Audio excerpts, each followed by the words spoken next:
আমাদের যে প্রিয় শহর রাজধানী ঢাকা সিটি উত্তর, পুরো ঢাকা, শুধু উত্তর বা দক্ষিণ না, এটা ওয়ার্ল্ডের পলিউটেড শহরের যতগুলো তালিকা আছে তার মধ্যে একেবারে নিম্নস্তরের 2-3টার মধ্যে একটা। এখানে শব্দ দূষণ, পানি দূষণ, খাদ্য ভেজাল, বায়ু দূষণ, এখানে জলাবদ্ধতা, এখানে যানজট, এখানে বর্জ্য ব্যবস্থাপনার ক্রাইসিস, এখানে আপনার বিদ্যুতের সংকট, আমরা বিল দেই বিদ্যুৎ নাই, গ্যাসের সংকট, আমরা গ্যাসের বিল দেই গ্যাস নাই, হোল্ডিং ট্যাক্স দেই সেবা নাই। এখানে মানে এমন একটা দিক নাই, এখানে এমন একটা অবস্থা হয়েছে এখন মাদকের প্রত্যেকটা পাড়া মহল্লায় মাদকের চলাচল, মাদক এখন প্রত্যেকটা ঘরে ঘরে চলে যাচ্ছে।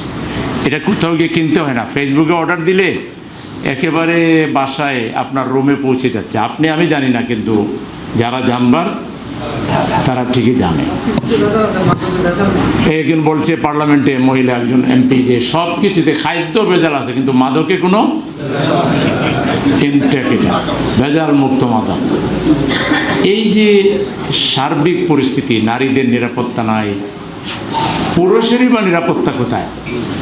আপনি কোথাও থেকে একা রিক্সায় যাবেন ফজরের পরে, আপনার জীবন নিয়ে ফিরে যেতে পারবেন এটা কোনো গ্যারান্টি নাই। নারীদের তো নাই, শিশু কিশোরদের নাই, সবুজ চত্বর নাই, উন্মুক্ত মাঠ নাই, খেলার মাঠ দখলে চলে গেছে, খাল দখলে চলে গেছে, জলাশয় দখলে চলে গেছে, বিভিন্ন প্লাস্টিক বর্জ্য নর্দমা নালার মধ্যে পড়ে পানি প্রবাহ আটকে গিয়ে একটু বৃষ্টি হইলেই পুরো ঢাকা আপনার জলাবদ্ধতায়। আজকে দেখেন চিটাগাঙ্গে কী অবস্থা।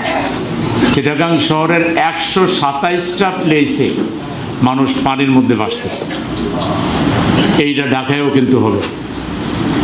এই যে দীর্ঘদিনের সরকার ব্যবস্থা, দেশ স্বাধীন হয়েছে, আমরা অনেক এগিয়ে যাচ্ছি বলতেছি, কিন্তু রাজধানী শহর যেখানে অর্থনীতির প্রাণকেন্দ্র, যেখানে সব কিছুর প্রাণকেন্দ্র বলা যায়, হ্যাঁ, সমস্ত ভালো শিক্ষা প্রতিষ্ঠান এখানে, হাসপাতাল এখানে, তারপরে আপনি দিনী প্রতিষ্ঠান বলেন সব এখানে, অর্থাৎ সব জ্ঞানী গুণী সমাজের প্রভাবশালী মানুষেরা যে শহরে বসবাস করে, সেই শহরের এই করুণ অবস্থা।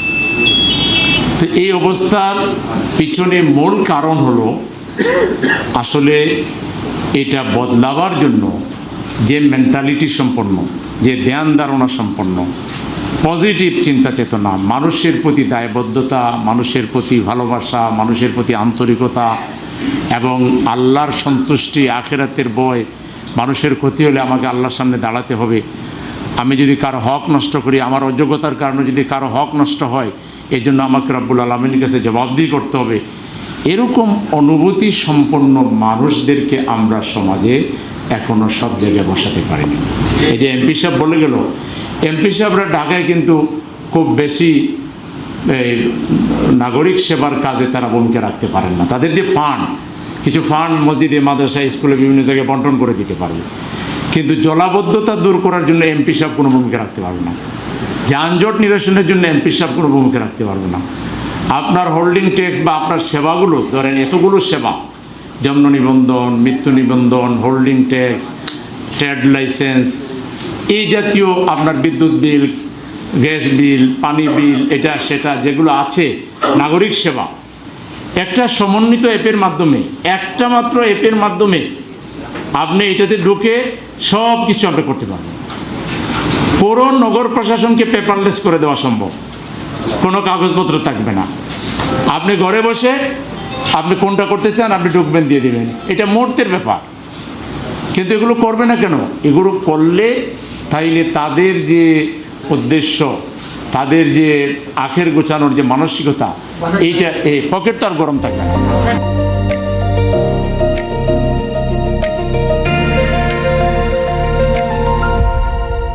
দিনাজপুর টিভি মানুষের জীবনের কথা বলে।